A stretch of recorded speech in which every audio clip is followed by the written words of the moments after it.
Hello and welcome to Awaz News. I am Kubra Ali and I'll be taking you through big news across Canada.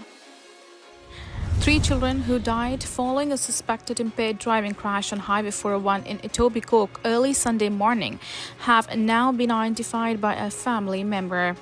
Janil Gaul, the children's aunt, told Awaz News that 2 of her nephews and a niece, all of whom are siblings, were killed in 2-vehicle collision. She identified them as 15-year-old Ramon, 13-year-old Jace, and 6-year-old Maya Lavina. Ramon and Jace died at the scene while Maya succumbed to her injuries in hospital a short time later. 3 other people were also injured in the crash, including the children's mother Jade Galv, her 10-year-old son Avery, as well as 40-year-old man described by police as family acquaintance. Those 3 individuals are currently in stable condition, police have said. The collision occurred at around 12:30 a.m. on Sunday at the eastbound off-ramp from Highway 401 to Ranford Drive. Toronto police said the driver of the silver-colored Dodge Caravan was traveling at a high rate of speed when they struck a Chrysler minivan that was stopped at a red light. On Monday, the Toronto Catholic District School Board said supports would be available as children returning to class today following the horrific long weekend crash. In an email to Awaz News, the board confirmed that all 4 of the children involved in the deadly collision attended TCDSB schools. The TCDSB said 8 appropriate mental health and faith-based supports, including social work and psychology teams, would be available in the affected schools this week to help students, staff, and the community process the news. Police previously said that 19-year-old Ethan of Georgetown, Ontario, is facing a dozen charges in connection with the crash, including dangerous driving causing death and impaired operation of conveyance causing death. The charge have not been proven in court. Lehuiller briefly appeared in court Tuesday via video conference from a detention center. He is expected to remain in custody until his next court appearance in June. The investigation is ongoing and Toronto police are asking anyone with further information to reach out to them or Crime Stoppers anonymously. York Regional Police are appealing to public for help after an armed home invasion in Richmond Hill over the long weekend. It happened at a home in area of Bayview Avenue and Amber Lane, south of Elgin Mills Road at around 3:30 a.m. on May 19th. According to police, 4 suspects, at least one of them carrying a firearm, forced their way into the home where they confronted the homeowner and demanded money. The suspects then fled the scene in dark-colored sedan, driven by a 5th suspect. Footage from a security camera on the home's porch captured 4 of the suspects breaking into the home. In the video released by police Tuesday, the suspects can be seen walking up the porch stairs. One of them attempts to cover the camera with their hand, while another unsuccessfully tries to kick in the front door. The suspect, trying to cover the camera, then tries to kick in the door and succeeds, and the 4 suspects can then be seen entering the home. No injuries were reported in the incident. 2 eastbound lanes will remain closed during the evening commute after a tractor-trailer crashed and burst into flames on Highway 401 in Oshawa Tuesday morning. Ontario Provincial Police say the truck hit a concrete wall in the eastbound lanes near Ridson Road. All eastbound traffic was stopped for several hours before one lane reopened at 10 a.m. In an update Tuesday afternoon, OPP say 2 eastbound lanes of the highway will remain closed for emergency road work due to the fire. They estimate the work will continue into the late evening. Video of the crash submitted to Awaz News showed the trailer was fully engulfed in flames as traffic cautiously passed by. Images from the scene after the fire was extinguished show the vehicle was badly damaged and burned in the crash. A cleanup is underway and police are investigating. Police say the 2 other eastbound lanes remain closed. The cause of the crash is unclear. Police said the trailer was carrying aluminum beer cans. Hamilton, Ontario police have charged a 36-year-old man with sexual assault and several other offences as a result of an ongoing W5 investigation.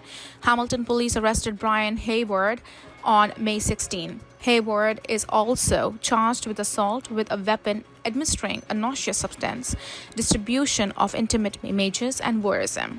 W5 has been investigating Hayward, who owns a contracting company in Hamilton, as part of a wide-scale investigation into a massive online network of thousands of men who allegedly secretly drug their wives and intimate partners and then shared the videos of their sexual assaults around the world. W5's airy hands infiltrated the network over the period of months, posing online as a man who wanted to abuse his wife. As part of the W5 investigation, Hayward's online profile was discovered, where he was allegedly uploaded what may be the drugging and raping of at least 5 women. W5 alerted Hamilton police of the potential crimes, resulting in an investigation being launched. Police raided Hayward's home on Friday, seizing his electronic devices as well as drugs used to allegedly incapacitate his victims.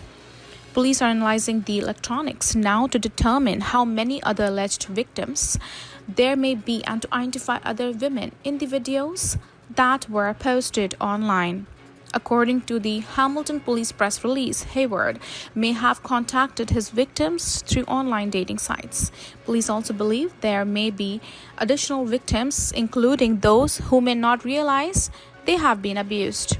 Investigators are urging anyone who has had any type of relationship or interaction with Hayward to contact Hamilton Police. Mayor Olivia Chow's office says a new lower estimate for the amount of money Toronto will receive from the province to offset its cost for hosting 6 FIFA World Cup games next year amounts to a clawback. Toronto could now be on the hook for more money than expected to host the 6 games, according to a new report set to go before Toronto City Council this week.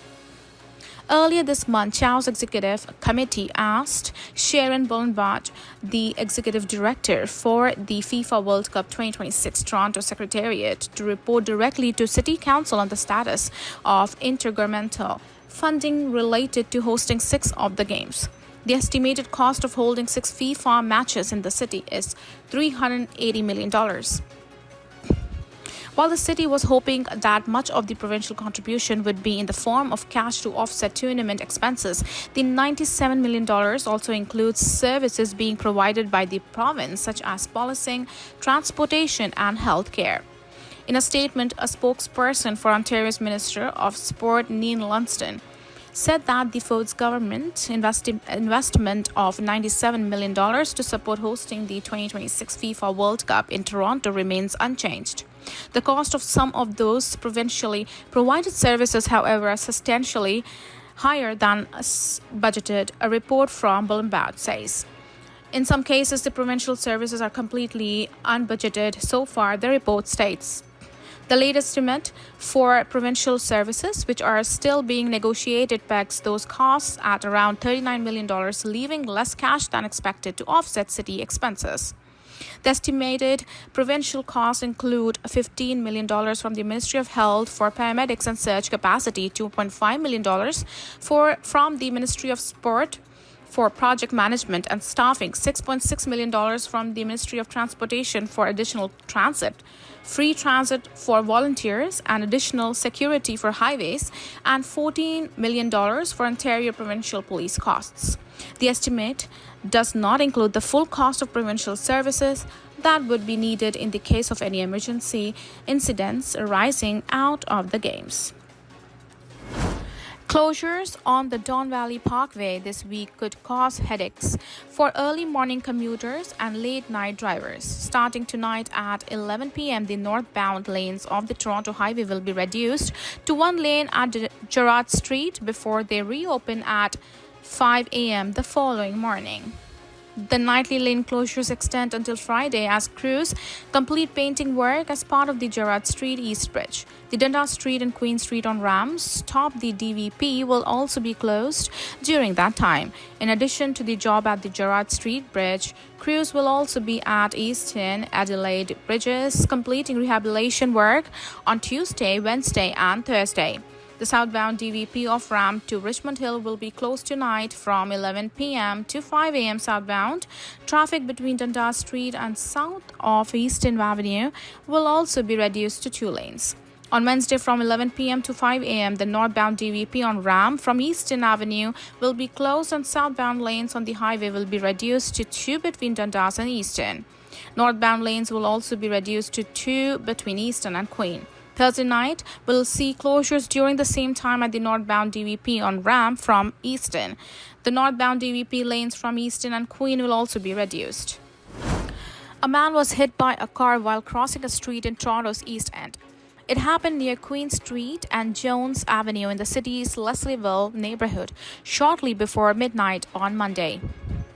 Surveillance footage obtained by Awaz News from a nearby business shows the victim crossing Queen Street in the crosswalk when what looks like a white-colored sedan turns left onto Queen from Jones Avenue, striking the pedestrian.